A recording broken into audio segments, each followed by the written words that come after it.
And with that, let's bring on social media legend and former Florida Gator walk-on Clifford Taylor. TikTok star. TikTok star. Clifford, you've been a guy that we've been chatting with for a while, trying to figure out schedules and everything else to bring you on. Everybody's wanted you on. So welcome to Stadium and Gale, man. Glad to have you. Cliff, what it do, baby? What up, man? Hey, you know what though? So I gotta say something. Cause my best friend, he tunes in all the time. He'll know, but he said he watched you on the roll up every single episode. So he wanted. That's what's up. That's what's up. So shout out my boy Jared. But yeah, like I said, it's been like a long time coming. But hey, we're here. Yeah, repping LA. You were only out there for a minute, but you got a Super Bowl. He Hollywood repping it on the beanie. He's high. He went Hollywood on us. Yeah, he went Hollywood, man. My mom told me I should up my game as far as my fashion statements. I'm just trying to switch things up a little bit. I like it. Mom, what you talking about, man? Yeah. Oh man, Clifford, want to definitely hear about everything that you've been doing with social media, and obviously you have a great story with the Rams that went pretty viral. But do you want to talk about your time at Florida? Originally from Charlotte, North Carolina, ends up coming to the University of Florida, walking on. Talk to us a little bit about how that whole story happened. How'd you make it to Gainesville football team, everything else? Yeah, so I grew up in the era of Gator Slam. The 2 national championships in football and basketball. My dad went to Florida, class 8, so it was in the blood. Grew up a Gator fan. I had aunts, uncles, cousins, friends of cousins. Like everybody in my family was a Gator. Like there's no Seminoles, there's no Hurricanes, there's like nothing. So from like the time I was 5, I wanted to be a Gator. So it was just one of those things where I just kind of grew up with them, and I was fortunate enough to have what we like to call a big ass brain. And so basically, like all the way up to high school, I was like, yeah, this is where I want to go. And so I took an official visit as a junior to the school just to check it out. And I was like, this is where I want to be, because I was honestly trying to get out of Carolina because I was up there my whole life. So I was like, yeah, this is where I want to go. And so applied my senior year, and every day I would just check, because they would tell you decisions in February, but I would just kind of like look just to you never know when it's coming early, right? Just surprise you one day. You never know. And so actually that's actually what ended up happening on decision day.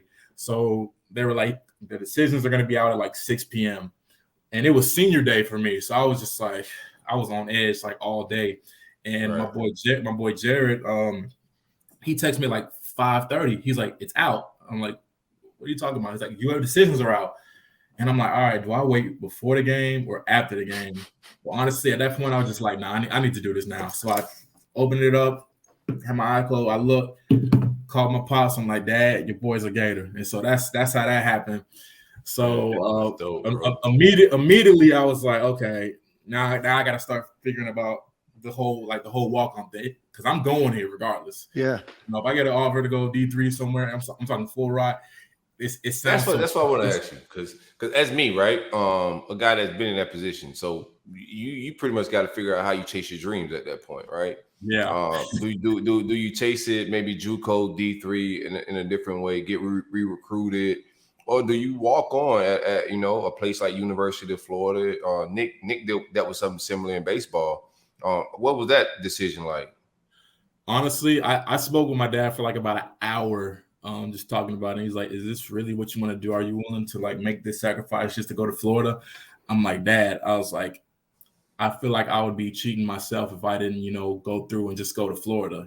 Basketball for me is like, it's always been a passion, but it's like Florida's always been a passion as well. And plus I've just been trying to like go down to the Sunshine State for a long time. So it's just one of those things where it's like, you know what? I'll take the punches that come with it, but I'll just give it a shot. And so that's basically what happened. And so I actually got in contact with Coach May at the time for like a little bit. And then by the time I got there, he left because he got a head coaching job at Atlantic. So I was like, ooh, okay. So now I'm kind of screwed. So honestly, that was my first year, I think, since middle school, where I didn't play, sports that year. I wasn't a student athlete or whatever. So, it was cool. I was meeting a whole lot of people, got involved in different things like intramural basketball and flag football and things like that. BSU, obviously. And then my sophomore year, we were playing, flag football again, but this time we were torching everybody. And it got to a point where it honestly like wasn't fun anymore. And so I was just there was one night I just went freaking crazy. I had like 4 or 5 touchdowns. I was going to ask, how much of a terror were you? For these poor frat boys are playing like, hey, let's get a flag football team together, let's get a basketball team together, and then Clifford Taylor comes on and just dunking on some pledge. Yeah, so backstory to that. So my very first day as a student went to Southwest, and I'll never get. So it was Chase Johnson, Michael Carter, like all of them. Like we were in the same year, and so I'll never forget. So they had just finished playing. And so I'm like, oh, that's the basketball team or whatever. So, I was just like hooping. And then, I don't know, I just went on a little fast break and just with the right, because I'm a lefty, but like with the right, just like went with a little tomahawk. And I was like, oh, man, I'm on the team now. Like I instantly thought, I'm like, ooh, I'm going to get started with the team or something like that. But it was just one of those things. But yeah, basketball was no contest. And honestly, football was one of those things where it's like, I really didn't want to go hard, but sometimes these little kids would just start talking to me. Yeah. And I'm just like, they be talking. All right, now I gotta show y'all how I get down. And what's crazy was I didn't have gloves or anything. I don't even think I had cleats. I was running in like one of them. You went Nick O'Leary? Yeah. No, I didn't have the gloves.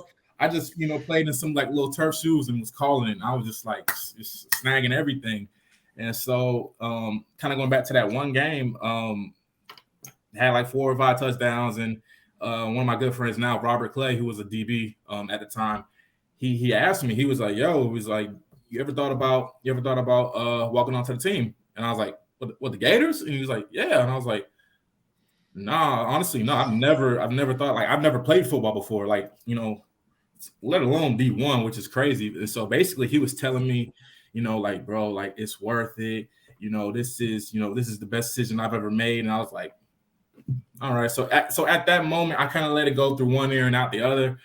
That week led up to the LSU game, where B. Stu got the, famous pick 6. And I just kind of started looking around, almost like in a movie. I just started looking around. And I was like, I'll give it a shot. So girls are going crazy, huh? Man, I ain't gonna hold you. I cried when he got that pick 6. I was like a little kid, man. I was just like, no, I'm saying, like, what you looked around, saw all the girls going crazy. I mean, I ain't go out there and walk on a little bit. Oh man, what was so funny was one of my friends. Have a spot for me. It was crazy because one of my friends, Izzy, who's on the photo team, she sent me a picture like at the moment of the pick 6, and all you see is like a sea of white people. When you see me with my hands like this, crying, like. I can relate to that, man. I gotta. So, wow, that's crazy, and so. Basically, from that point on, I was like, okay, I'll give football a shot. What worst thing to happen is I don't make it. So at that point, I was about 200 soaking wet. I was very skinny, and so I got to about 220, 225. Like I was working out like every single day. Like I honestly, I don't think I ever gave myself an off day, like ever, during that time. And so fast forward to February, we try out. And it's only like 4 of us. Hold on. Before you get to the tryout, what's that process like? Like, do you hit up the coach, the head coach? Like, who do you hit up to say, hey, I want to walk on? VB. I hit up VB, Vernell. Okay. So fortunately for me, one of my friends used to work for the team, so he invited me to like a little private athlete party or whatever. And I was already cool with some of the guys. Like I was friends with Grimes because we got cool when he transferred in the spring of our freshman years. I got cool with him. I was cool with KP. I was cool with Jacob Finn, real cool with him. And so that was the first time I actually got introduced to the term NARP, which is like non-athletic regular person. So that was another reason why I wanted to kind of like be in that. I was like, ooh, I don't like that. You didn't want to be a NARP? I was like, ooh, I don't really like that. I never heard of that, but I like that, man. NARP. Yeah. So these like some of these soccer girls and volleyball, they're like, oh, you're a NARP. I'm like, damn, I don't really mess with that. So I don't like the way that smells. Get that out of here. Right. So it was one of those things where it was just like, okay, either you get advice from these guys at this party now, or it's just not gonna work. So lo and behold, I talked to Finn. I was like, yo, man, who's like in charge of like player personnel, compliance, student athlete development, whatever the case was. He's like, oh yeah, get in touch with VB and John Clark at the time. And I was like, okay. So I hit up VB. And so I was like, hey, I'm looking to try out. And the very first text that he sent me was, "Let me see some highlights." So I was like, "Oh my god!" So yeah, you have intramural joints.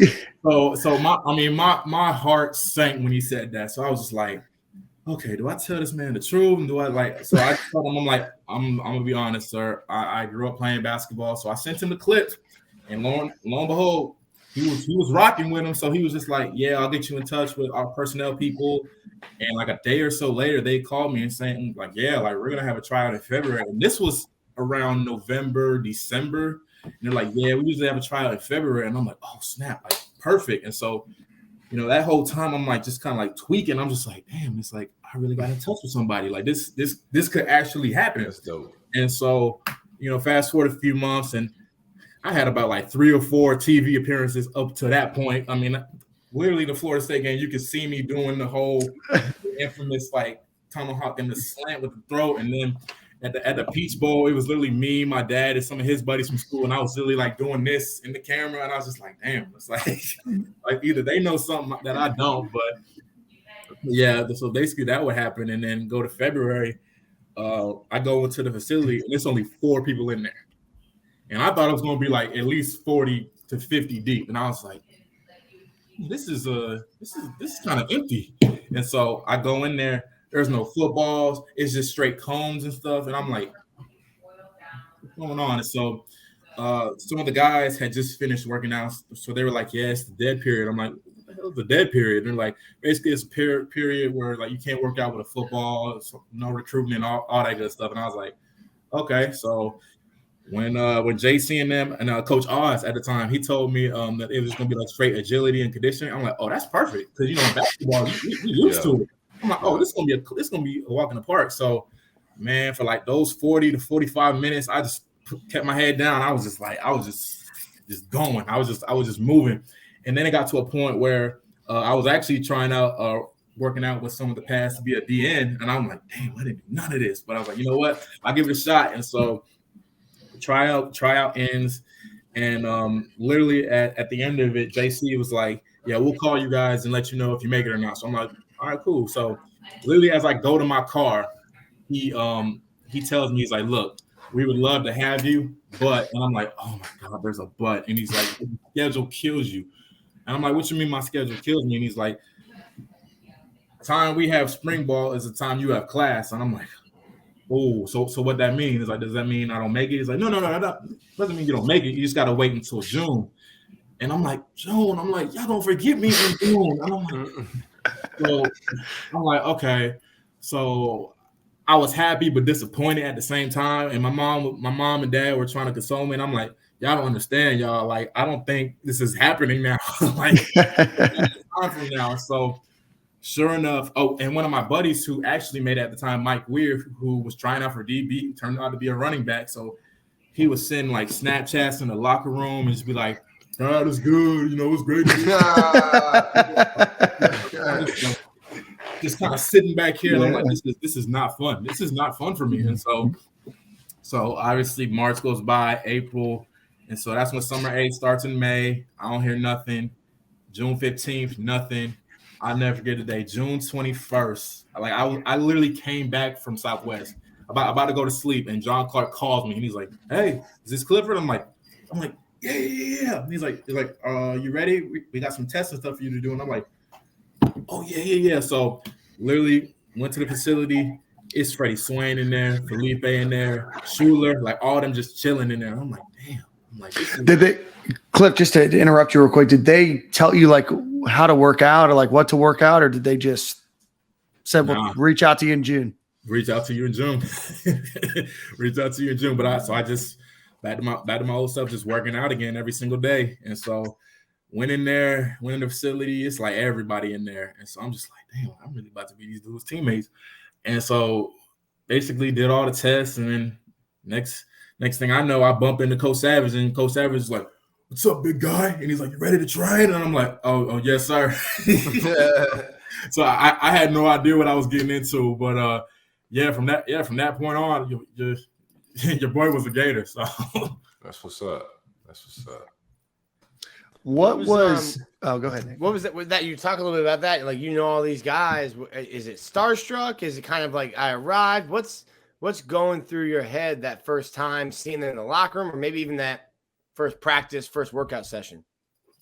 So it's crazy. So when I first saw him, I was like, because I knew some of them, I was like, what's up? And then I saw like Felipe and Kyle, and I'm like, damn, like this is really the quarterbacks for the Florida Gators. Like, that's crazy. So in the moment, I was trying to keep my composure, but like on the inside, I was screaming like a little girl at an MJ concert. So I was just like yes. But honestly, walk over to B Stu, you're like, man, you made me cry in front of everybody last year at the LSU game. I ain't tell him that. I ain't tell him that. But how many of them told her, they're like, you're the guy from TV, right? You want to know crazy? Pitts actually told me about that. Pitts actually brought that up in the first tight end meeting we had. Man, I gotta tell you, that first tight end meeting, like there's times in life where you're just lost, like in school, like the stuff is just not picking up. Man, when I saw all them schemes and all them formations on that little board, man, I thought I was looking at some like cheat codes or something like that. It was just so new to me. And man, I never forget. So we I think it was like the second meeting, and this was the first one that Coach Scott at the time was there. He had said something about Gamble, because Gamble had just twisted his hair or something. And so, you know, the guys are obviously laughing, and I'm trying to like fit in. So I kind of do a little chuckle in the back, and he looks at me and he's like, "The hell are you laughing at, boy?" And man, I swear, like I got so scared, man. I was just like, all right, let me just shut up, and let me just, you know my role and shut my mouth. So literally from that point on, I really didn't say a peep after that. I mean, I was cool with some of the guys away from that, but like I really didn't say a word. And so God bless my guy Julian Alonso, who was our GA. He taught me everything I needed to know about what it took to be a tight end in Florida. I mean, he taught me all the schemes, and like I'm talking about times after practice when he didn't really have to do it, but he did, because he understood. Like I was new to this.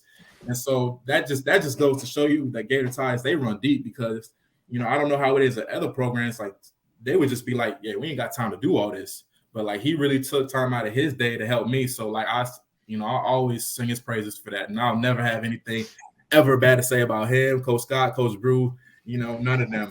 And I'll never forget. So the first time I did skills and drills, so we were just doing ones with the DBs and backers. And the first time I went up against, I think it was against James. And so first of all, Felipe told me this route. I had no idea what he was talking about. I just looked at Grimes. I'm like, what the hell is that? And he's like, oh, it's just a little fade. And I'm like, okay. So I knew what a fade was. So I was like, man, okay, look. So I ran that fade. That was probably the widest fade you've ever seen. So I ran that fade, went airborne, caught it. And then I saw the ball in my hand, and instantly, I don't know what made me do this. I just like spiked that shit in front of everybody. And they're like, do it again. So I'm like, all right. So went up against Ventrell. It wasn't that spectacular, but I still caught it. And then I went up against Hendo. And I couldn't even get off the ball because he was strapped. I'm like, damn, boy, you strong. And so that was very humbling. And so a lot of those like simple moments. And then I'm sure you guys remember the OG tweets. I honestly cringe looking at it. Like I tweeted some BS talking about some first one in, last one out. I'm like, man, what? Who let me tweet this? Because like at the time, like when you're new, you're just on cloud nine. It's just like everything is just so perfect. And I was getting Gator followers, everywhere. So I'm just like, we famous now or something like that. So yeah, and Elam on Kair still gives me flack for it to this day. He's like, first one in, last one out, right, Big Cliff? And I'm like, yeah, all right. So yeah. Real quick, give me some Kyle Pitts. So what was Kyle Pitts like? I know personality wise, we see him on the school, on the GIFs, and we also see the athletic freak he is. What's it like being in the same room as Kyle Pitts? What's it? Give me. He's in a sense, we're honestly kind of similar. And the reason I say that is because like our music preference is kind of similar. We're both like real laid back, quiet people. Like there'll be times he'll come in, playing some, some Marvin Gaye, some Earth, Wind and Fire, or some, some gospel music or something like that. So our music vibes were kind of the same. And honestly, he really ain't talked that much. He really kept to himself. I mean, unless, we were all just like vibing in the locker room. But yeah, for the most part, KP was chill. And so like, it was one of those things where, as I was, starting to, come into my own with the team, being on scout team and things like that, like we got a lot closer, especially my senior year. Like once I got the playbook down, we were able to kind of have those conversations on the sidelines and just kind of like joke around. Like it was cool that in a sense I had to earn that, because in the beginning it's like no one would talk to me, like no one would say a word, and it was just one of those things. It's like, okay, this is one of those things where I gotta earn their trust, earn their respect, earn those conversations. So in a sense, it was really cool. And so, like I said, senior year, we were tight. And so KP, KP's KP, so he keeps to himself. Right. It's funny because he actually, we spoke a few months ago because his girlfriend was starting a soul food business, and he asked me to come up with some designs for her. And I'm like, I just found this out, man, like a month ago. Now, who is his girlfriend's dad? His girlfriend's dad? Yeah. Do you know it's Peter? You know it's Peter Ward, right? No way, really? Yes. I did not know that. I got nosy on social media, man. That's all. Girlfriend needs to turn to wife. You need some of that. You need some great athleticism. Great right there. genetics. They about to have LeBron Jr., man, on accident. Yeah. I follow Peter Ward, and I seen him post cow pits. I was like, why would he be posting cow pits with this young lady? And I did some digging, got in a rabbit hole. I'm like, oh man, this is like Big Three royalty that united here, man. Damn, P-Dub, that's crazy. Wow. I'm trying to tell you. Cliff, I want to ask you. You had you had a really cool story about making it to the NFL, and you were a graphic designer with the Los Angeles Rams. You were obviously there for the Super Bowl. You had a really cool opportunity to design the end zone as well. You have a really cool story about how that happened. So why don't you share that with us? Yeah, it was one of the things where in the summer when camp was happening, away from camp, and I would just do, freelance designs. I would just do stuff just to, just for fun. Because, graphic designers, we can do freelance in our sleep. And so it was one of those things where I made a few designs, sent them to our main creative team. And it was one of those things where it's just like, here's end zone designs. Do what you want with them.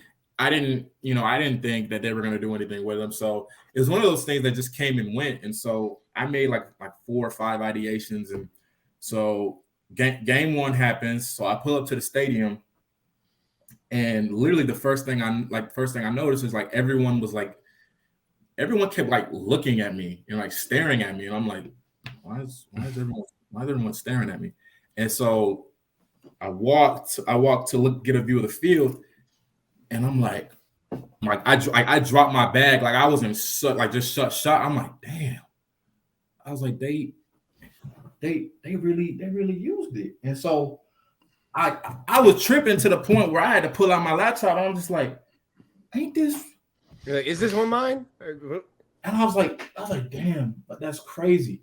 And so I told my mom, dad, honestly, I think I put it on Facebook before anywhere else. Cause I'm like, yo, y'all, like we in LA, we already doing it big. And so that happened. And what's crazy is I didn't even put 2 and 2 together until about halftime of that game.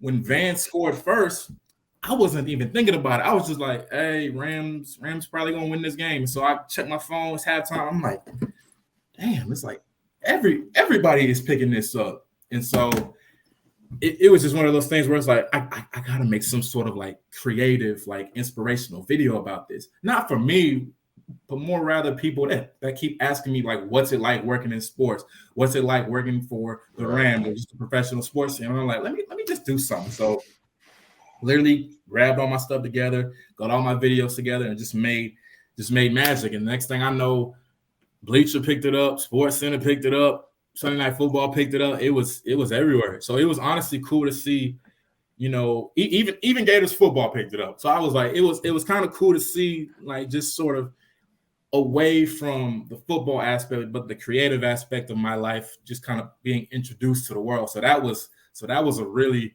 really, really cool moment. And then like just the experience overall was just like to win a Super Bowl, go to a Super Bowl. I mean, honestly, I'm at a point in life now where I'm kind of just waiting for the joke to be over, because it's like there's no way all of this has happened, and I can relate to that, bro.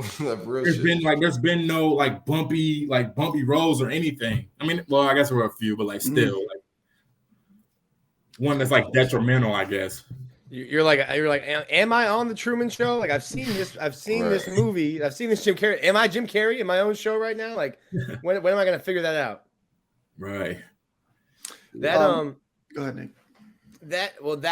That was a great experience for you. And then how did what you're doing now with the NBA, how did that kind of, I guess, how did one opportunity turn to the next, and now you're back home? Yeah. So I actually spoke with them last year a little bit, but I was still in school, so at the time it just didn't work out. So what we did, we just stayed in contact, stayed in touch, and I took the job with the Rams. Certain things were happening up there, and it was one of those things where it's like, sometimes like little things just like start to pile up. It was one of those things that I just had to like do some soul searching. I was like, mentally, I don't think LA is the best place for me, because, like they say, LA ain't for everybody. And I'll be first to tell you, like, away from work, the experiences were really cool. Like going to a Kings game, NASCAR and all that stuff was really cool. But just from just a creator and just a personality standpoint, LA really just wasn't my thing. So I started really doing some soul searching, really honestly, after the NFC Championship game. And so obviously I let it go. We won the Super Bowl and things like that. Just got told I'm gonna get a ring too a couple of days ago. So that's very exciting. That's what's up. Very exciting. But yeah, it was one of those things where I posted, hey, this is my last day at the Rams. Thank you so much for the experience. Pretty much like deuces. Not even like 20 minutes after I posted that, my current boss now, she was like, hey, we see you're a free agent. It's like, you interested in working for us? And I'm like, hell yeah, I'm interested in working, because like you gotta understand, like basketball was the sport, my main sport, and the sport that I was actually good at. So I was like, oh snap, this kind of comes full circle. Like, I'm going back to the game that I actually loved growing up. Granted, I love football too, but like basketball was really it for me as a kid. So it was really just one of those moments where it's just like, man, like take this all in. And they kind of tricked me. So in our interview, they told me, okay, basically, this is what you're gonna be doing. Here's how you're gonna do it, and this is where you publish it out to. Like, we didn't even really have like a common interview. It was one of those things where they just kind of told me what I was gonna be doing. It was orientation, not an interview. Yeah, exactly. And so, I mean, you want to talk about a story, man. Literally 20 minutes before I board to officially move out of LA, I got the call that they offered me the job. And I was like, you gotta be kidding. I'm like, you gotta be kidding me. And so it was one of the things where, like, Mom, I'm like, I'm coming home. And I'm coming home with a new job. So my mom and dad, they were all for it, and then went on a little bros trip to South Florida the next day, because me and all my close friends that I used to go on spring break with, we're all graduates, we all make money now. So it was one of those things where it's like, bros trip. We can actually do a bros trip. So went to Fort Lauderdale, did our little thing, and things like that. And so yeah, since the day before my birthday, I've been in Jersey and NYC. I love that, man. That's super cool. Nick, Self, got any more questions? Man, I got so much, man. What did your ultimate? I don't want to hold you too long. I know we've been hanging out for a little minute, but what's your dream job, man? I know I'm in creative mode, man. I see your TikTok. You one of them guys that could just create a TikTok and ideas out of the clear blue sky. What's your ultimate dream job? Man, it's so crazy to say that I'm honestly still figuring it out, because ain't no rush, bro. Yeah, I've grown so much love and passion, appreciation for just content creation. Like it's just so fun to make. Every time I wear that 9 or that 4 or that infamous 14 in videos, like you never know what you're gonna get, but you're gonna get something, wow, something crazy. So it's just one of those things where And this kind of goes back to when I started like the Clifford show. I didn't really have a hashtag or like a personal brand. Like when I started, I was just kind of, winging it. But then when I started the Clifford show last summer, then it kind of turned into something crazy. Like the Rams video was the first one to really like take it to that next level. And like now with Instagram, like I don't know why I'm so late to this party, but it's like I've been posting my reels on there, and it's been getting reactions from people in Guyana, current athletes in the NFL, college athletes, even high school prospects. And it's like, dang, it's like I really hit a gutter ball not doing this last year. So it's just crazy to see like to most of the time get a positive reaction. So the only real negative reaction I get is like, it's like, bro, you ain't play. You ain't do this. You ain't do that. You got 0 minutes. And honestly, I'm just kind of at a point where it's just like, yeah, that's cool. Everybody can't play. Everybody's 1%. Everybody can't play, man. And you just gotta be smarter. You gotta be smart enough to find the other skills and talents that God bless you with, man. He blessed you with one with athletic abilities, and you walked on, and then you got the insight. Hey, man, maybe I can do some content around my walk-on platform. But you just gotta be smart enough, man, to use that big brain, like you said earlier in the show, to see your other talents, man. Yeah, and speaking of the whole walk-on thing, that kind of goes into another thing. So, with the whole show idea, I was actually watching the spring game, and I remember Chris Doering was talking about how Napier wanted like 40 to 50 walk-ons. And so at that point, I was already in talks with the people that made the merch for AR-15, and now I think he just did some stuff for like Kamari and a few others. And I'm like, yo, I want to do something like strictly, for not just like walk-ons in Florida, but like walk-ons like everywhere. Like on TikTok, if you see like some of my captions or some of my comments, I always say like walk-on gang, tap in. And so it was one of those things where we were able to like develop something together. I'll actually send it to you guys after the show. But yeah, so he basically sent me some merch that he's going to develop and merch that he's going to be able to give to some of the players. And it's just a way of not just showing it's a merch line, but a lifestyle. And it's also a way to help. It's also a way to help these guys, beyond the Gator Collective, which is great, but also like market themselves. Like, yeah, they're walk-ons, but like, yo, like they're college athletes too. Like they need a piece of the pie too, because it ain't no accident that they're walk-on. So I've just always been that way. It's just like, any level I get to, I don't ever want to get to a point where I feel like I can't help people trying to get to that same level. I feel like in sports, it's like too many people, like once they're there, they just don't want to help people. And I've just never been that way. I've always been, on my toes. Mom always tell me to, keep your head down. So that's just how it's always been. And I still, to this day, I still got to meet like the new staff. Like I haven't met a single one. The only one that I've met so far is VB. and I've known VB. Right. I'll have to get you in touch. Yeah. I'm blanking on his name, but there's some guy, he's big on YouTube and in the social media space. He calls it the JUCO Bandits. He played junior college baseball, played some minor league baseball, but he capes for all the junior college baseball players, guys like that. And he's gone huge on the social media space. But that's something similar, and it's probably something that, I mean, maybe going through it, and I can ask you, going through it, you think like, man, am I the only one? You feel maybe like ostracized or different, like you get treated differently as a walk-on? I mean, it might be different from school to school. Yeah, it might be different from school to school. It's funny you say that, because like, I don't know, I get this weird taste in my mouth for some reason that like no one on the Gator staff for some reason like likes me. I don't know what it is. I always get this sort of like weird vibe feeling, because like I'm not gonna name drop, but I DM like some of the new people on staff, because when I was going to Gainesville for the Auburn game, I was like, hi. I was like, if I can get a chance to meet you guys, like that'd be great. Like I'm not trying to invade or anything. I know y'all got a whole new setup, but it's just like I just want to just meet the team. Like I know, to y'all I might not be much, but I'm still a Gator at heart. And so literally every single one I spoke to, red, and I was just like, damn. I was like, well, I guess I don't know. So it's just one of those things where, I really want to meet, what's her name, Katie. I've heard nothing but good things about her. Hey man, so that sounds lusty right there, a little bit, Clifford. I'm just kidding, man. I'm just kidding. He sounds like the timeline. I know you really Oh, trying to get come some on business done here. I apologize, bro. No, like Katie, Coach Napier, obviously Bree, Yeah. and I already know some people from creative like Randy, Jordan and Kev, like they all cool people. But yeah, I don't know. Maybe it's just like We got you, man. This is a platform, bro. We got Yeah. you, bro. They gonna holler back at you. We're gonna make that happen. We're gonna get that done. If they don't hit you back, man, I'm gonna hit you back, man. We gotta do some content together, man. For sure. We're gonna get you over to the Roll Up Network. We're gonna do something together. It's the program. They're gonna hit you back too, but we definitely gonna do something together. For sure. Well, perfect. And then go ahead. I have one more. It might take a while. I just wanted to know. You had some tweets about like mental health, and we're seeing a lot of it, especially this year with softball.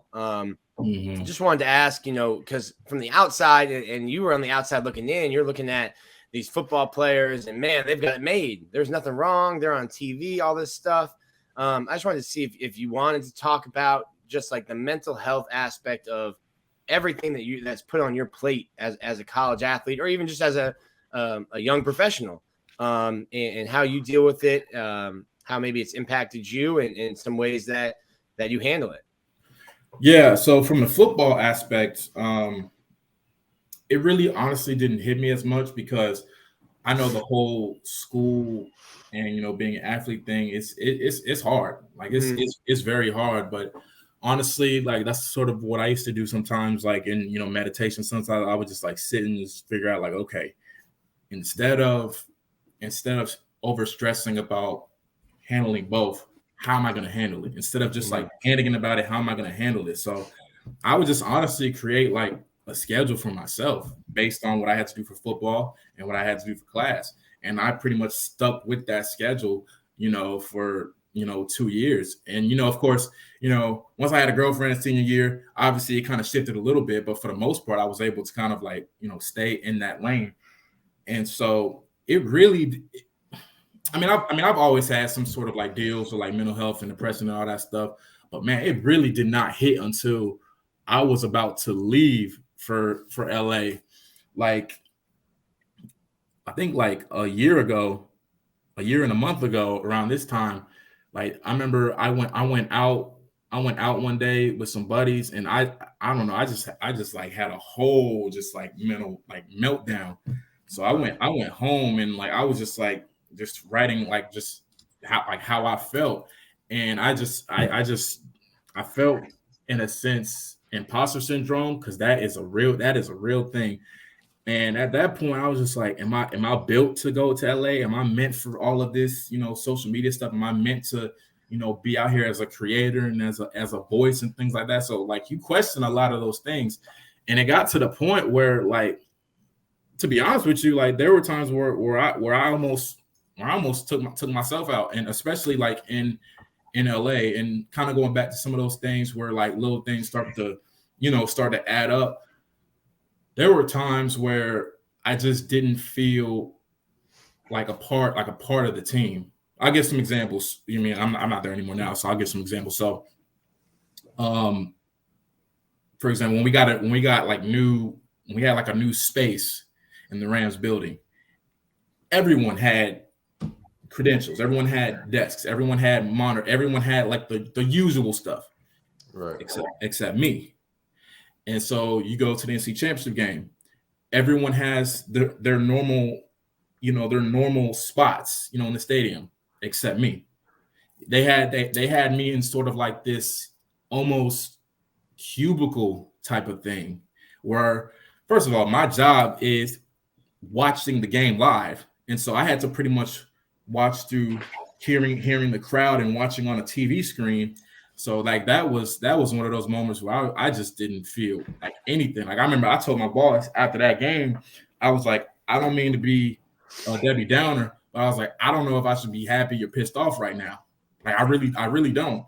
And so we go down to the field, and you see all the confetti, and like I literally just had like I broke down again. Like there was a picture. I still don't know who took this picture, but one of my friends sent it to me.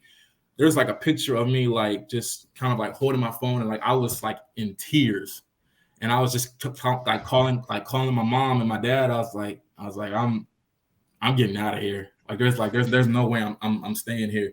That was the longest drive home I ever had in my life. And like during that time, it was just so many like emotions. And plus, when you're 2,000 miles away from home, especially for the first time for that long, it's never easy. So the Super Bowl week was fine. And literally, they tell me at before the team parade, everyone had spots like on a team bus. Any guess except who?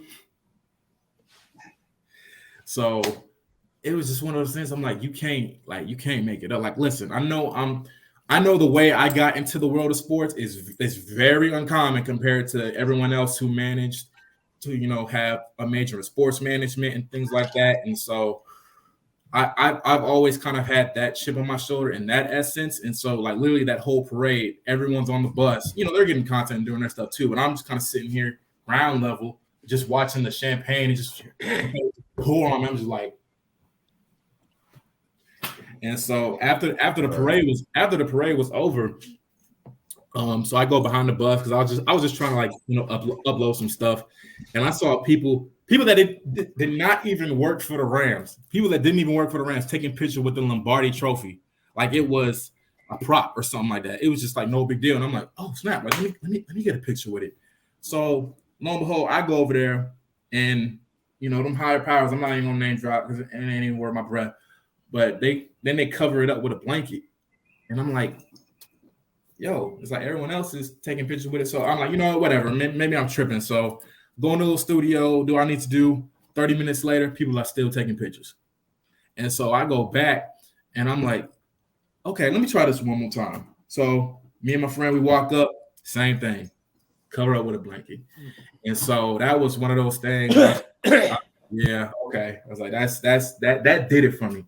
And then on top of that, like our boss, like we had a whole, I guess, going away thing. Didn't hear a word from her, didn't get an ex interview from her, didn't get a thank you from her. Like every promise that I made to her going in, I kept. I told her, yo, I'm like, we gonna make our IG stories look good. We gonna get TikTok to 1 million followers. Got them to 1 million followers on Super Bowl Sunday. And I every promise that I made, like I kept. And so it's one of those things where I tell people all the time, it's like, listen, I know a lot of people in this sports media world don't like me, and listen, the way I look at it, it's like, you ain't gotta like how I got here, but you're gonna respect how I stay here. You know what I'm saying? So it's one of those things where I don't really acknowledge it anymore, especially now when they told me I'm gonna get a ring. So it's like, okay, you know what? Appreciate you. I'm gonna leave now. Left the best to join the best. That's how I look at it. A word of advice, man. And I feel you on all of that, bro. But just keep working, dog. Don't take it personal. You know what I'm saying? I know it's very easy to, dog, and it's very hard concept to understand, but don't take it personal. Just keep working, dog. You know what I'm saying? Like if you watch the Kanye documentary, anybody that's trying to earn respect, you know what I'm saying? If you feel slack or you know what I'm saying, or people not giving you your just due, just keep working, bro. Just keep working. They make them be undeniable, dog. Where they just gotta be like, yo, either gotta work with you or give you your credit. You know what I'm saying? But just keep working. Don't take it personal, bro. Right. Yeah. Still learning. You talented, bro. You talented. Don't take nothing personal. Trust me, bro. You hella talented, and you don't have to be waiting on anybody to give you any. I'm trying to find a word for it, but you don't need anybody to approve of what you're trying to do, bro. You talented, you know what I'm saying? You have arrived, you accomplished some things, bro. You didn't set out to do any of this, man. So just stay on that journey, bro. You couldn't. You've already been undeniable. I mean, you wanted to get into Florida. You were smart enough. Only Dan's the only one smart enough out of the three of us to get into Florida. Walked on the football team. Out in LA, just a kid from North Carolina, out in LA. Now you're in New York, New Jersey, working for the NBA. Like you've already been undeniable. So you just gotta keep that, because it's easy to kind of get off track and let little things kind of build up. Keep that chip on your shoulder, dog. That walk on chip, keep that chip on your shoulder, but don't take it personal, bro. Just keep grinding. Yeah, for sure. great advice, boys. Clifford, we'll let you run, my friend. Dude, it was an absolute pleasure having you on. Great interview, great insight, great story, and we're going to be rooting for you. Obviously, you're all over social media, so let everybody know where they can follow you. Yeah, they can follow me on, we'll keep it real, on Twitter at Cliff Taylor IV, IG at Clifford Taylor IV, and TikTok just Clifford, my first name, no underscore, no nothing, just my first name. Go. It's really cool. So you got in on the ground floor of TikTok. We need to get your social branding even on all these spaces. We need to put at Clifford on all of them. Yeah, you know what? So one of my coworkers at the ranch, she used to work for Twitter, so I spoke to her about that, and she was like, "Yeah, apparently the dude that had Clifford on Twitter before was bad news. Terror. He was terror. Yeah. So I was like, damn. I was like, well, at least you tried, so I appreciate you. Yeah. If I ever retire off a suit, they're not gonna let nobody else get it, man. The guy that has it on IG, I'm convinced is a bot because everything he posts is like pictures of either his house, nature, or a bunch of butterflies. Yeah. So, he fake. So I'm sure if I DM him, he's gonna be like, all right, you can get it for like about $500,000. I'm like, never mind, I don't need it. It's all right. That's okay. Keep it for that. Well, Clifford, man, it was a pleasure having you on, brother. We'll definitely do this again soon, and then please do stay in touch. I think there's some opportunities I know to work with Silk and the Roll Up Network and us at Stadium and Gale as well. Thanks so much. I got to show the Gator ties. Yeah, there it is. I love it, appreciate you guys. Appreciate you, Cliff. Thank you. Clifford Taylor, man, great interview, good insight. Wish him the best.